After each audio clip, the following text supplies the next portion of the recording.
Every dog has a story, and every story deserves to be told.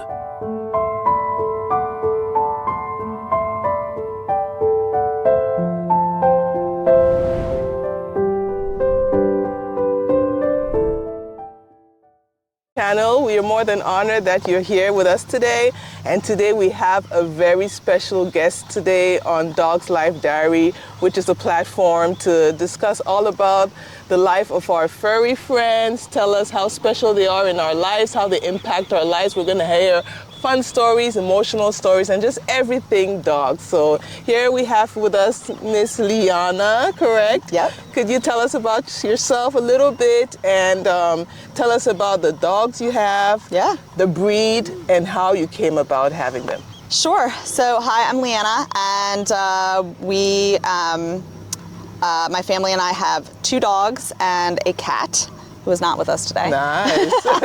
This is my dog, Lyra.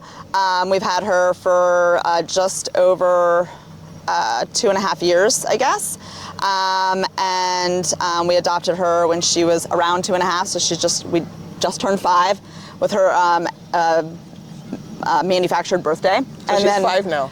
Yeah. Okay. Well, when we got her, they thought she was around 2.5. So we've been kind of working with a very manufactured timeline. Okay. And then we have Draco, who was also a rescue, but we rescued him as a puppy, and he was born in 2019.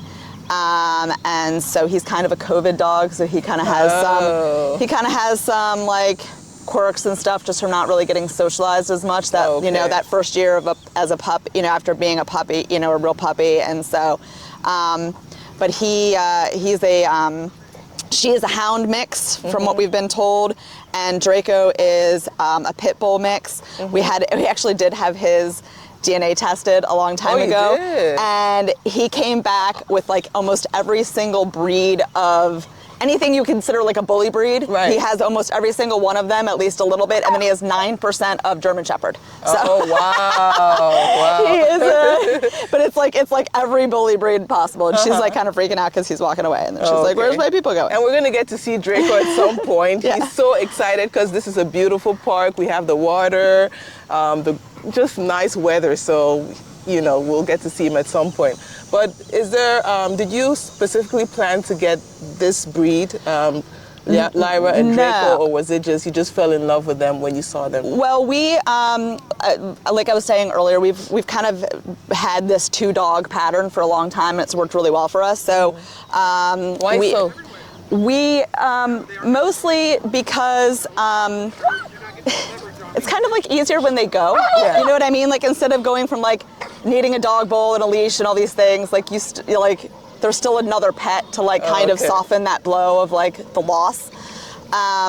So when my husband and I got married, we got a dog for my sister. Or before we got married, we got a dog for my sister, who was great, and his name was Loki. And he looked a lot like Draco, actually. And when he was about 7, we ended up having puppies with him, which was a whole thing. But anyway, we ended up keeping one of the puppies, and her name was Callie. And so Loki passed away when David was about, my son was about 3. And then we had Callie, but we wanted to get a second dog. And so we finally ended up getting Draco. So we had Draco and Callie for a while. And then Callie passed away in 2020. 2020 was crazy. We had all these things. I ended up having to have a total thyroidectomy in 2021. Yeah. And so I was recovering from that, and actually I spent a lot of time sitting out on my back deck recovering with Draco, because he and I would just sit on the back porch and just chill out, and he was very helpful and grounding during that recovery period for me. And then I decided that I really needed some female energy in my house. Because you're the only female, right? So I started looking for dogs. I didn't want a puppy. I wanted an older dog.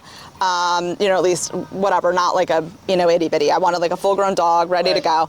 But I didn't really have a lot of requirements other than that I wanted it to be a female. And so when I saw Lyra, she was deaf, and her name was Lauren at the time. So she's deaf. And she's deaf, and so, you know, she'd been in foster care for a long time. Yeah. So we went out to meet her. We took Draco and my son up there to go meet her where she was at the foster. And they seemed to get along pretty well, and I just really fell in love with her right from the beginning. And so we took her home, and it was challenging at first. So her story, she was abandoned in a house with her puppies. And when they found her, one puppy has survived. So the family just left? They don't really know much about. I don't know anything about it other than that they know that she was found abandoned with puppies. So they got her spayed, got the puppy adopted, got her adopted, and then 6 months later they picked her up as a stray. So they really don't have like any history on her for like the first almost 2 years of her life. Like there's very little knowledge of where she lived, how she survived, how she really did anything. So she was house trained, but like she also kind of wasn't, you know, like if there was food left out on the table, like the first day that she was in her house, she smashed a dish because my son had left like a cheesesteak on the table or something like that. I mean, she couldn't even resist that. Like, you know, she had no clue. She, you know, she stands on tables. She, you know, she just doesn't have like any manners because she never was really raised in like a home. And so, as I said, we've had her for about 2.5 years now. She's trained mostly with hand signals. I ended up working with I was going to ask, how does it work with the training and the deafness? So I ended up putting her in a program at Dauntless Dogs, which is here in Anne Arundel County. Dauntless Dogs? Dauntless Dogs, yeah, they're actually right down the road from here.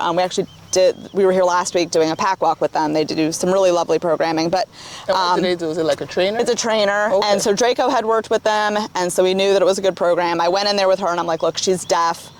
I'm just looking for like basic training, but like also how to communicate with her. And they're like, we can help you. So I started a training program with them. It was a weekly program. And she did great, and it was really good for me because it gave me like I had to train myself also to like be really disciplined with her because I couldn't just like let her go. It wasn't like training like a normal dog. It was definitely like more in depth. It would have been chaotic, right? It really, and sometimes it was. I mean, there was definitely some serious chaos those first couple of years. But she's really just become a really lovely part of our we family. Got to spot Draco back there. Really lovely part of our family, and we're very glad to have her, and her craziness. So how many dogs have you had in total since both of you got married then? So when we met, he had a puppy, and then we got Loki. 1, 2, 3, 4, 5. I guess this is 5 dogs between the 2 of us. Oh, okay. But I had dogs my whole life. I had dogs when I was a baby. I had a dog until I was like 16. Yeah, I had there was always a lot of pets in my life. Yeah. Wow. So I know you mentioned that Draco helped you a lot during your thyroidectomy. Yeah. Just like I was telling you earlier, Jazz helped me a lot with my diagnosis. Yes. You know, just sitting there on my laps, and just the fact that they're there around you is like heartwarming, like unconditional love. Yes.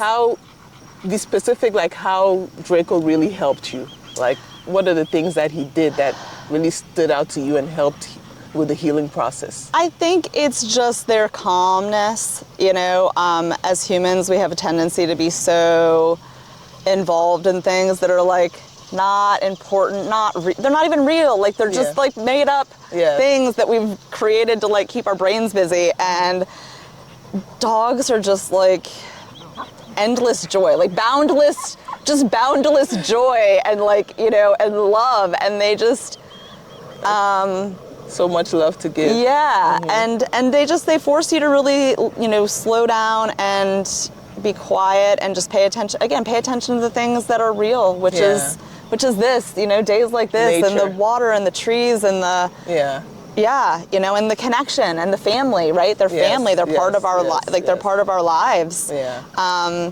And I read something in the last year or so that said that just watching dog sleep. Like can be real, it just like it helps It's your therapeutic. like it helps your stress and everything, because it's like, but again, it like because it reconnects you to the realness. It takes you out of that auto program of like of busyness, of like routine, like a hamster wheel, productivity, right? Keep going round Absolutely, and like round, kind of forces you to like just be like, oh right, like I can just like lay down and rest too. just chill. Yeah. My kids always love watching the dog sleep, Jazz sleep. Like it does something. They're so excited, like, Mom, he's sleeping.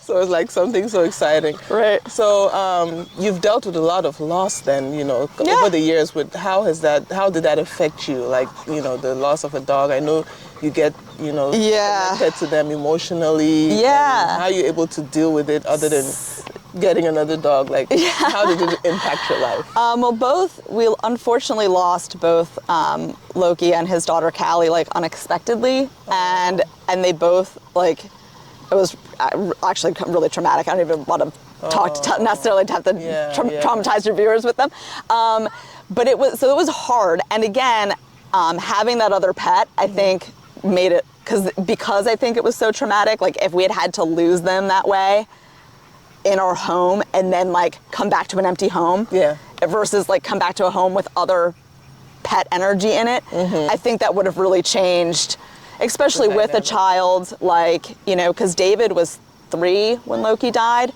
and like he died while David was napping. You know what I mean? And so then it was like, how do we even like tell a 3-year-old? You know what I mean? So it was like we're just kind of like waited until he asked. Very attached, right? Right. So we just kind of like we waited until he asked where Loki was, and then we explained, what happened, and that helped us too, because it gave us space from it to be able to like process it without having to like tell a 3-year-old when we're like super traumatized from it, right? Yeah. But also, again, it was like, but we still have Callie, and like, let's love on Callie, and like, she misses him too, and so it helped all of us to be able to process that, that situation. And again, just have them, have the comfort that you get from having the pets. And how did David do, like when he woke up, did he cry? I don't remember him ever crying about it. Again, he was so little, I don't know that he ever really totally understood, like there would be times where he'd be like, oh right, Loki's not, not here anymore. But it was, I think again, because of kind of the way that it happened, and like just sort of like he just wasn't there. Like he was just absent. It was, it was again, and we had this other animal to be able to like kind of redirect the 3-year-old attention. And, and then when Callie passed away, it was COVID, he was 8, so he definitely understood. And it was unexpected again, and like it was kind of scary. And my husband had to take her by himself because like it was COVID, so, like they couldn't be inside, and it was these things. And so it was just like it's just a lot of stuff with it. And again, to be able to have like Draco to snuggle up to, and like not have to just like redirecting the attention, right? At least having someone, another person there. Okay. And then just, and then you have all the good memories. And then we had one of my husband's friends sent this really lovely photograph of Callie to us as like a gift or whatever. And so, so it's, it's nice to have, those memories. And, we all know that like animal life, dog life is fleeting, and, it's part of the, what makes them so special is just knowing that it's like a season of your life. Yes. Yes.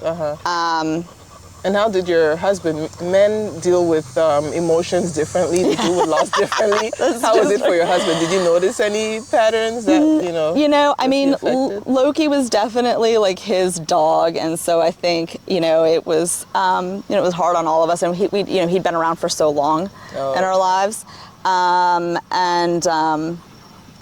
it's, again, I think just having that other space to send energy to and attention to really did help. Like, just keep us focused on what was current, present. Wow. Present situation. Sorry about your loss. We actually have a platform where if you send us the pictures of all the dogs that you've lost. Wow, okay. We put it there, and then every year on their anniversary, we light a candle. Oh, so just like a memorial. Yeah. Yeah, oh, just to that's honor all the lovely. dogs that are lost. Oh, I love that. Yeah. Yeah, that sounds So lovely. tell us something special about this breed and Draco's breed.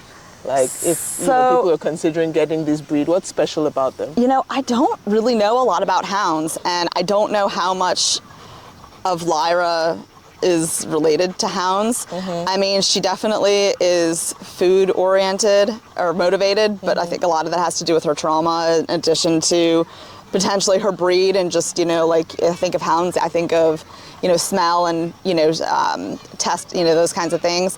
So they have a strong sense of smell? Yeah, Okay. I mean, I think all, Specifically hounds? Yeah, Oh, okay. that's what I've always kind of been, thought of them as. She is so soft, like, She is that's just the first thing, like her just fur. petting her. I mean, I do have to tell you that like her fur is persistent, like, Yeah. but she is so soft. Like of all the dogs that I've ever had, like That's the she female is energy. just, and she has that, but she's just so soft and like calm. and yes and no. I mean, she definitely has her moments, but she's also only 5, so she's still kind of, Okay. in that puppy stage. Plus, Yeah. she never really had much of a childhood anyway, so Oh, she kind of yeah. is getting on Yeah. now. But man, the way that this dog sleeps, and again, could be from her trauma, could be the breed, but like she will curl up in these like tiny spaces. She sits in my butterfly chair from college, like one of those really? chairs that has like Yeah. no bottom to it. I'm like, what dog would want to sit in that? I was like, where did she go? And I'm like, oh, she's in this chair. Like no dog should be in that chair. Yeah. I do Reiki in my office. I have a Reiki table. She's jumped up on the Reiki table. I've had somebody on the table. She is just, she really likes to snuggle, and she's very funny. Draco really likes to snuggle. Oh my goodness. And his head is like this big. And we've had, almost all of our dogs have been pit bulls. In fact, until her, all of our dogs had been pit bulls. Yeah. They're fabulous. They're just fabulous dogs. He is so obedient, like, I mean, he'll be barking at the door and you're like, house, and he's like, oh, fine. Like, like you can tell, like you can see, so like the crazy. He's like, he won't stop barking, but he'll go. Like he knows, okay, like okay. he knows that, that's what he needs to do. Yeah. He's very, very obedient. And he really just wants to, he just wants to play, but he's just got so much energy and he's so big. Yeah. He's hard to control. Like I was holding him last week and he you had a bruised my strain. arm. Oh. But he's just so big. But he's a lot bigger than we expected him to be. He's the largest pit bull we've had. But they're just, he is so sweet. He loves to burrow, like he'll come in bed like in the morning and like run his whole head up your whole body and dig into your arms. I had a friend, like a baby. I had a bunch of friends from college spend the night a few years ago, and he came in the room and I was like, do you mind if he gets in the bed? She's like, oh yeah, it's fine, I'm used to big dogs. I'm like, okay. And I was like, I warned you. And he got in and just she's laughing and she's like, oh my God. He is everywhere. He just my son will be playing video games with his friends, and he's just in the middle of all of the kids on a beanbag, just chilling, waiting for the pets, and very, very sweet. That's good to hear, because a lot of people, there's this stigma about pit bulls. Sure. Including myself. I'm kind of traumatized just from the horror stories I've heard. They can attack you, they bite. I mean, any dog can do any of those things. I mean, people, when they meet us with the dogs, are like, do your dogs bite? I'm like, yeah, all they have is teeth. Exactly. They can't tell you no. Exactly. They can't say, I'm sorry, excuse me, please stop that.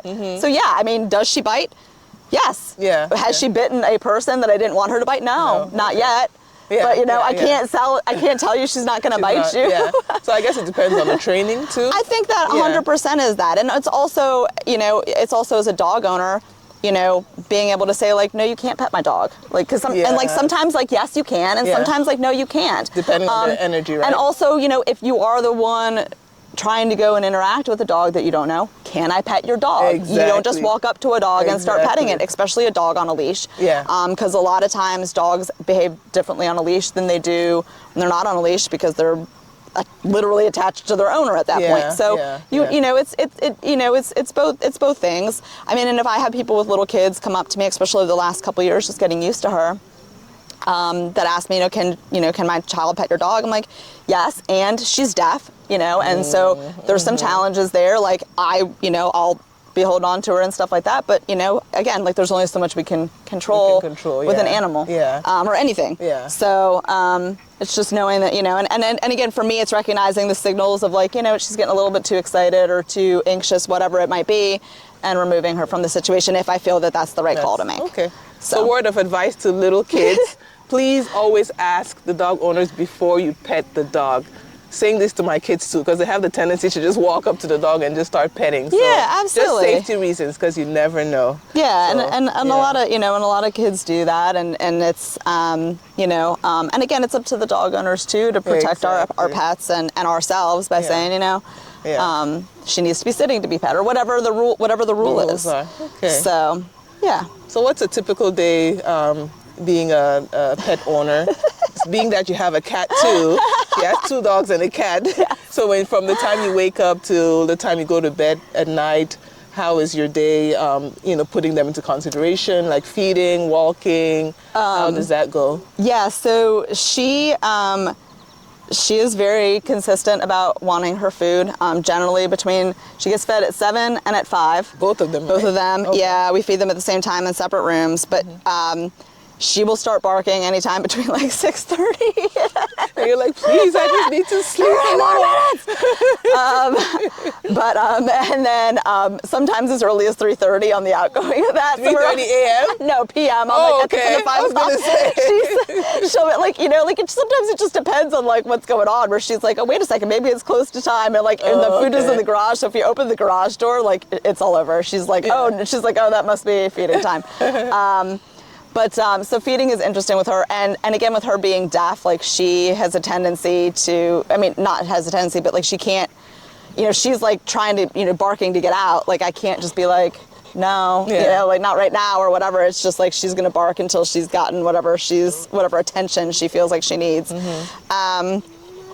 Draco is pretty easy. Draco will pretty much just sleep all day long, but we try to. He's chill. Yes, okay. And we try to get them at least for like a walk once or twice a day, especially when it's nice. We have a nice neighborhood to walk them around in, even if it's just a quick loop. Yeah. And it's a nice way for us to spend time as a family too, just getting out and just getting moving, and again like just breaking out of the loops and the patterns of the day to day. So typically they get walked twice a day then. Once or twice a day, yeah. And again with animals, especially with someone like Draco, like he really needs constant energy and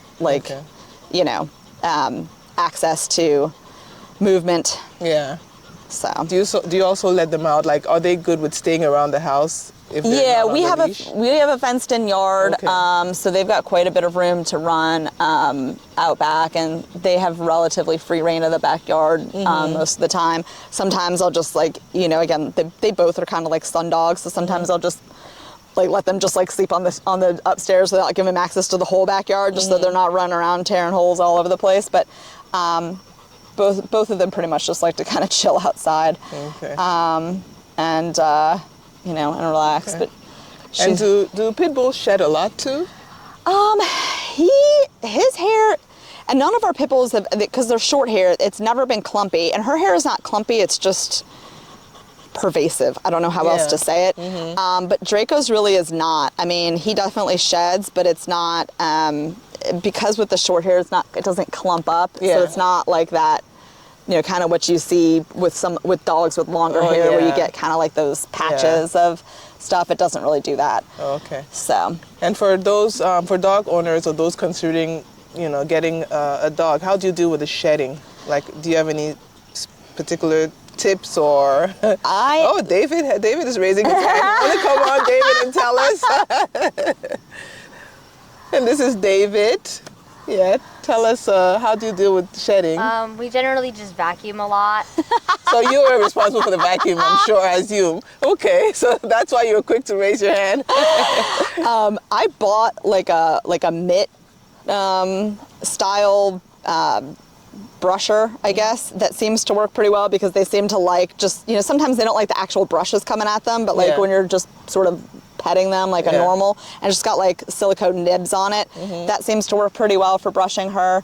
But her hair is strange. It just doesn't, it's pervasive and also it's hard to brush. Yeah. So I don't know, her hair is definitely. Her hair's just everywhere all the time. Like, So that's why you have to keep vacuuming. I And, wasn't allowed to go anywhere near her like before my bar mitzvah. oh, really? Like, Oh, okay. I was not allowed to Keep the hair off the You clothes. can see it's right here. Too. Yeah. This is. Well, congratulations on the bar mitzvah. Thank you.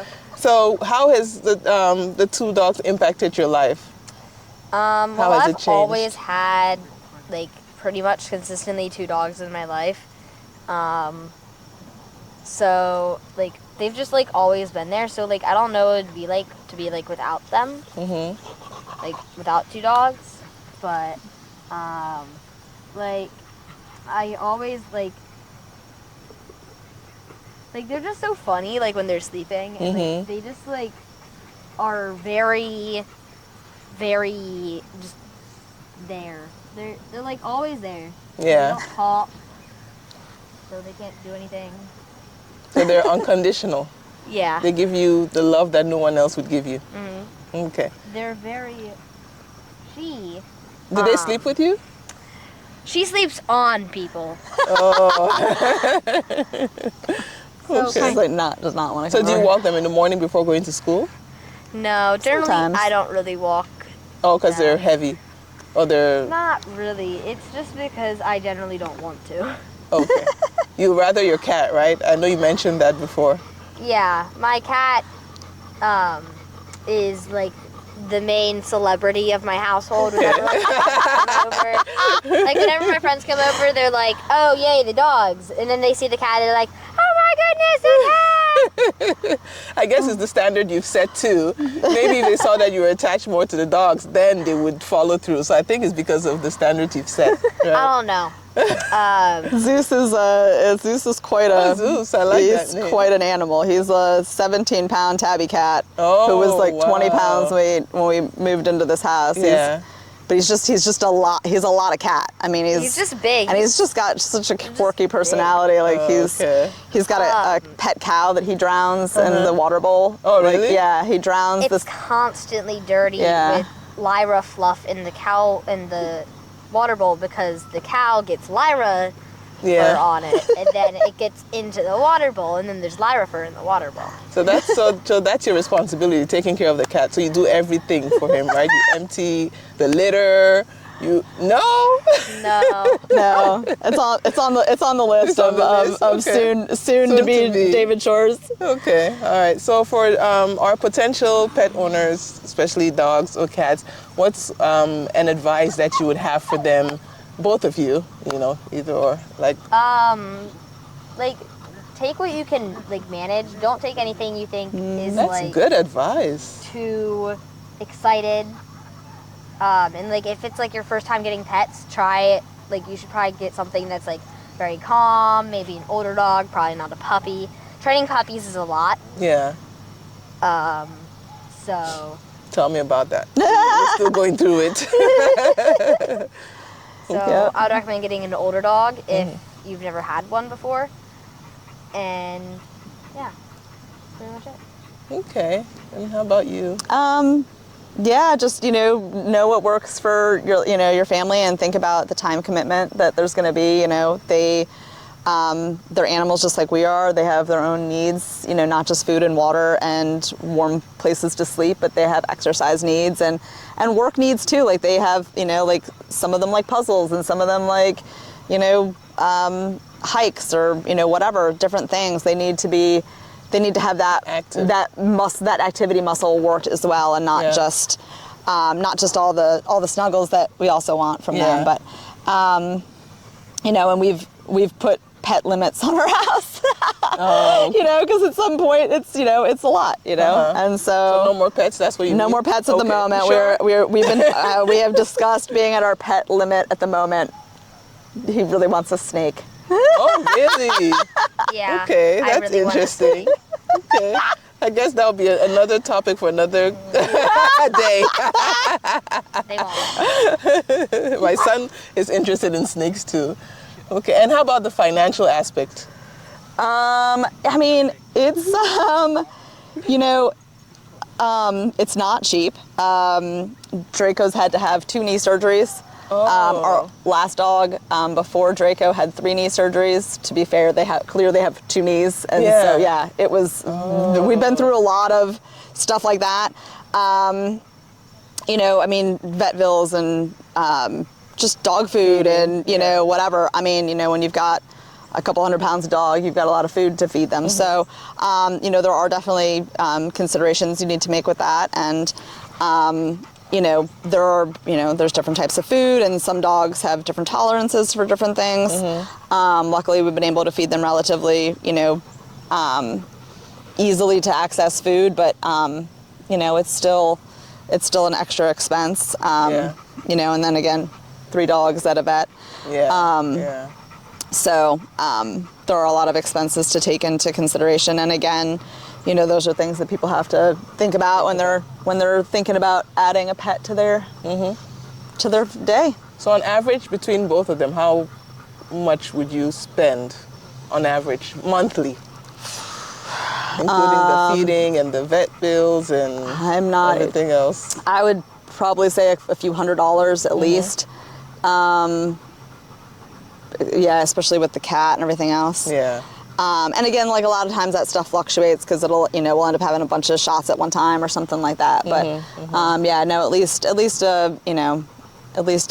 few $100s a month, I would say overall. But it's worth it compared to the feeling that you get, the feedback you get from it. It's definitely worth it. For me, having pets has always been part of my life, and it's something I enjoy giving to my family and having with sharing with my family, and so it's important for me to have them, and watching them interact together is really fun too, and so Okay. And David, give us 3 words when you have to describe both of them.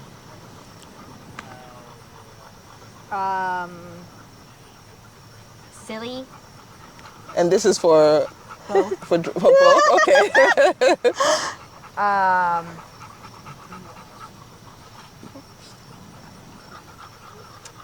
Tiresome. Again, for both. And just there. Silly, tiresome, and just there. Okay, all right. They're just there. Yeah. They're just always there. So they can be silly, and at the same time they can make you tired, and at the same time they're chill. Yes. Okay, perfect. That's a good Not combination. At the same time. Not same time, right? Different times. Different times. Okay. Good combination. So did you have any final words, both of you, or any of you, like a word of advice or a final message, or if your husband wanted to chip in anything? Do you want to come in at all? No, thank you. No? Okay. No, just keeping him under control. Just, that pets are wonderful additions to any family, and they teach a lot of responsibility, not only to the pet owners, but also to children. And, one of the things I say with children all the time is we're not raising children, we're raising adults. Yes. So, teaching children how to take on age-appropriate tasks. When you have a family pet, it's very easy to find different tasks at different age levels, to keep everybody involved in raising a family. And generally when someone wants a pet, it's everybody wants pets, and so being able to have everybody involved in that process, I think, is important, and again, gives everyone skills for real life. Yeah. So it definitely helps with bonding, family bonding. Yeah, absolutely. And then the animals get used to being able to rely on all the different humans in the family to take care of them and help them with their needs. So Okay. All right. yeah. Lyra still only likes food though. She does like food. David, any last piece of advice or anything you wanted to share? Not really. The dogs don't come into my room that much. Only when I invite them in. But last time that I invited her into my room, she was just sitting on top of all my blankets for 5 hours straight. Just sitting there. It was I hardly get into this room, so I better make the best out of it. I mean, like, the door's really always open, but she's generally doing other things, like digging up the backyard and sleeping, and Do those things. Tired dog is a good dog. Yes. It's generally good advice also. Tired dog. A tired dog is a good dog. is a good dog. Okay. Yeah. So you have to get them tired then. You gotta get them. You gotta Make sure get them they're out active there. during the day. So Gotta that get them they working. get tired. Yeah. So, You gotta work them out. And, you know, make sure again that everyone's getting their activity. It's good for all of us to get the sunshine and the movement. Well, thank you so much, Thank David you. and Leandra. This was very, very good information. I'm sure our viewers are going to get a lot of insightful advice on, you know, getting dogs, a hound and a pit bull, and that pit bulls are not scary like people think. They're really actually not. very, very friendly Pit bulls and calm. And I think we can get to see Drake. Pit bulls get a- are did you very capture Drake? loyal and obedient. Very loyal. Oh, there we go. That's Drake. Just see how adorable he is. He just wants to play. So that very kind of cute. takes away my fears of pit bulls. He always likes he likes to burrow into people. Like if we invite him up on the couch and like one of us is sitting there, he just like burrows his head like straight into you. Oh yeah, like that's straight the into thing the your mom pillows. said. Okay, all right. Well, if you enjoyed this, like and subscribe for more channels coming, more videos coming your way, and just to inspire you and those of us who are trying to get another dog, or you know, for our viewers who want to get a dog. There you have it. You've got enough information to help you make that decision. Thank you, and see you next time.